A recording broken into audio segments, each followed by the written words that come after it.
থেকে এসেছেন স্যার নন্দগোপাল পাত্র মহোদয়।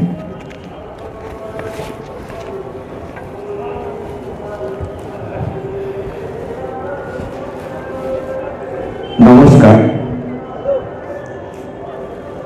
গান্ধী মেলা ও গান্ধী স্মৃতি প্রদর্শনের উদ্যোগে আজকে এই আলোচনা সভায় আমার সহ আলোচকগণ ডক্টর তিথি মাইতি, ডক্টর বিধান সামন্ত এবং ডক্টর বানেশ্বর দাস সকলকে শ্রদ্ধা জানাই।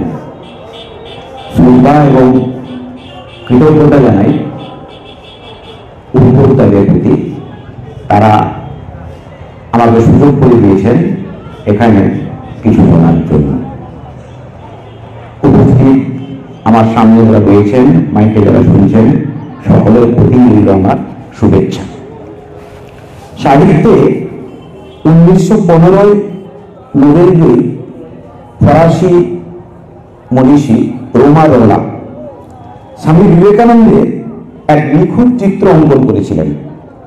তিনি লিখেছেন, বিবেকানন্দের দেহ ছিল মল্লযোদ্ধার মতো সুদৃঢ় ও শক্তিশালী। প্রশস্ত গ্রীবা, বিস্তৃত বক্ষ, সুদৃঢ় গঠন, কর্মিষ্ঠ পেশুর বাহু, শ্যামল চিকন ত্বক, পরিপূর্ণ মুখমণ্ডল, সুবিস্তৃত ললাট, কঠিন চোয়াল আর অপূর্ব আয়ত পল্লব ভারে অবরুত ঘন কৃষ্ণ দুটি চক্ষু। তার চক্ষু দেখিলে প্রাচীন সাহিত্যের সেই পদ্মপলাশের উপমা মনে হইত। বুদ্ধিতে, ব্যঞ্জনায়, পরিহাসে, করুণায় দীপ্ত প্রখর ছিল সে চক্ষু। ভাবাবেগে ছিল তন্ময়। চেতনার গভীরে তাহা অবলীলায় অবগাহন করিত। রোষে হইয়া উঠিত অগ্নিবর্ষী। সে দৃষ্টির ইন্দ্রজাল হইতে কাহারও অব্যাহতি ছিল না। কিন্তু বিবেকানন্দের প্রধানতম বৈশিষ্ট্য ছিল তাহার রাজকীয়তা। তিনি ছিলেন আজন্ম সম্রাট, কি ভারতবর্ষে কি আমেরিকায়। কোথাও এমন কেহ তাহার পাশে আসেন নাই যিনি তাহার নিকট নতশির না হইয়াছেন। কি প্রাচ্য চিন্তাধারা, কি পাশ্চাত্যের চিন্তাধারা, উভয়ের বিশ্লেষণে বিবেকানন্দ একজন পরিপূর্ণ মানুষ। ঋষি অরবিন্দের ভাষায় তিনি ছিলেন এ কিং অ্যামং মেন। মাত্র 39 বছর বয়সে যে কর্মযোগ্য তিনি করে গেছেন, যা সমগ্র বিশ্বে এক অনন্য উদাহরণ। শুধুমাত্র মুখের কথা নয়, জীবন দিয়ে দেখিয়ে গেলেন এ জীবন শুধুমাত্র ইন্দ্রিয় সুখের জন্য নয়, এ জীবন পরহিতার্থে ব্যয় করাই মানুষের একমাত্র লক্ষ্য এবং উদ্দেশ্য হওয়া উচিত। সেজন্য তার সাবধান বাণী, বি অ্যান্ড মেক। আগে নিজে তৈরি হও, পরে অপরকে তৈরি করো। তিনি বারবার বলেছেন, নিজেকে কর্ম করার যোগ্য যন্ত্র করে তোলো। হৃদয় ও মস্তিষ্কের যদি বিরোধ দেখো, তবে হৃদয়কেই অনুসরণ করো। মানুষের এই দুটি যন্ত্রই তাকে মানুষ করেছে। এক মস্তিষ্ক, যা দিয়ে সে বিচার করে, আর দ্বিতীয়ত হৃদয়, যা তাকে বিবেচনা দেয়। এই দুটি একটিও বাদ গেলে চলবে না। মস্তিষ্ক সর্বস্ব, মানুষের কোনো প্রয়োজন নেই। হৃদয়বান মানুষ আজ তার কাছে অপ্রয়োজনীয়। তাই আমাদের মনে রাখতে হবে 3H formula, head, heart and hand. Swamiji চেয়েছিলেন মস্তিষ্ক যোগাবে বুদ্ধি, হৃদয় যোগাবে বোধ, আর হাত দুটি কর্মে উদ্বুদ্ধ করবে। শুধুমাত্র বক্তৃতা সর্বস্ব হলে চলবে না, মানবিক বোধ দ্বারা কাজ করতে হবে। কাজ, কাজ আর কাজ। অক্লান্ত পরিশ্রম দ্বারা দূর করতে হবে সমাজের পাপ, সেই পাপ যা মানুষকে পশ্চাৎপদ করে রাখে, অন্ধ কুসংস্কারচ্ছন্ন করে রাখে, মানুষে মানুষে বিভেদ তৈরি করে। প্রতি বছর এই আজকের দিনটা শ্রদ্ধার সঙ্গে দেশ জুড়ে পালিত হয় জাতীয় যুব দিবস। স্বামী বিবেকানন্দ ছিলেন যুব সমাজের এক আদর্শ প্রতিনিধি স্বরূপ।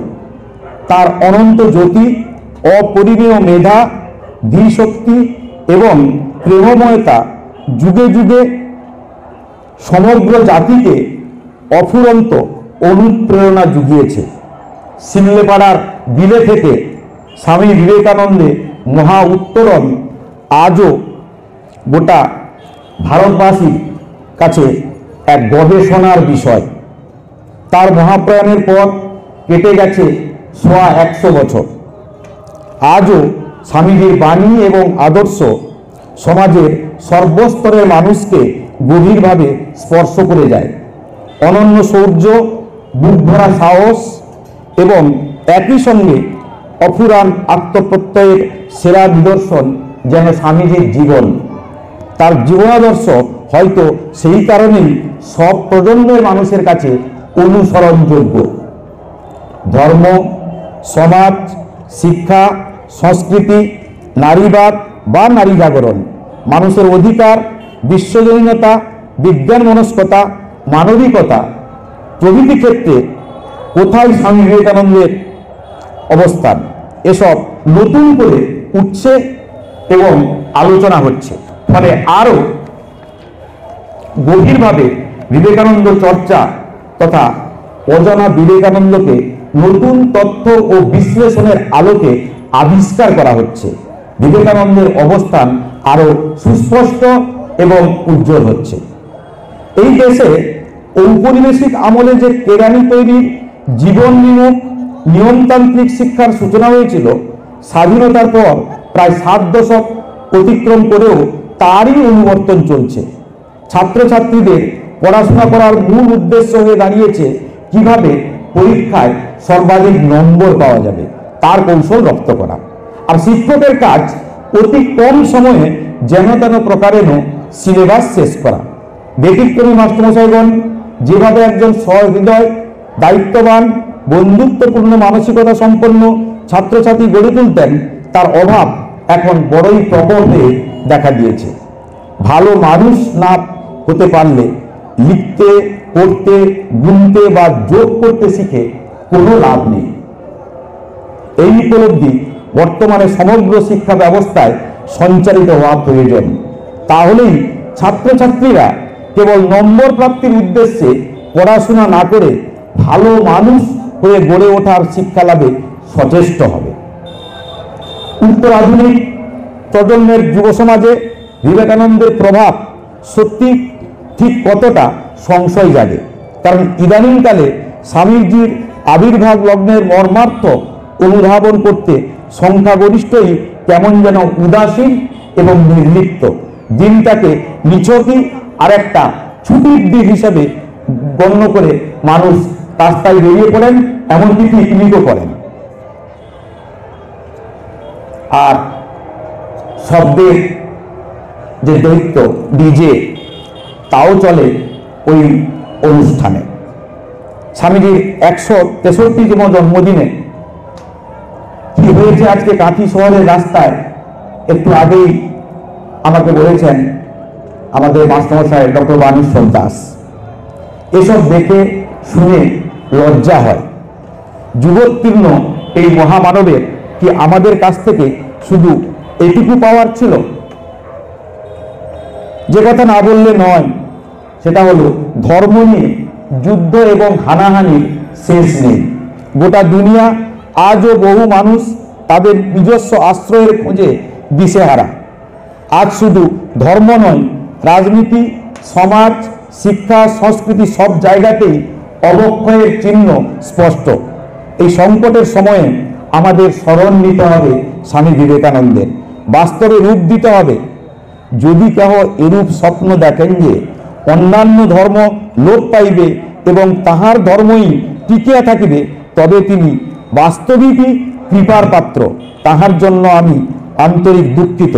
তাহাকে আমি স্পষ্টভাবে বলিয়া দিতেছি, তাহার ন্যায় লোকেদের বাধা প্রদান সত্ত্বেও শীঘ্রই প্রত্যেক ধর্মের পতাকার উপর লিখিত হইবে বিবাদ নয় সহায়তা, বিনাশ নয় পরস্পরের ভাব গ্রহণ, মতবিরোধ নয়, সমন্বয় ও শান্তি। নমস্কার। আবারও সভা আলোচকদের শ্রদ্ধা এবং শুভেচ্ছা, কর্তৃপক্ষকে অভিনন্দন এবং কৃতজ্ঞতা জানিয়ে বক্তব্য শেষ করছি। নমস্কার। সমাজ দুনিয়া।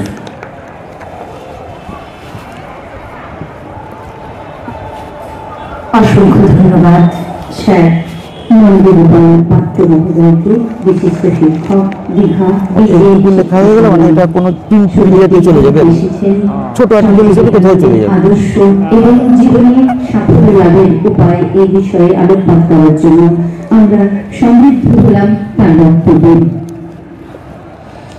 স্বামী বিবেকানন্দ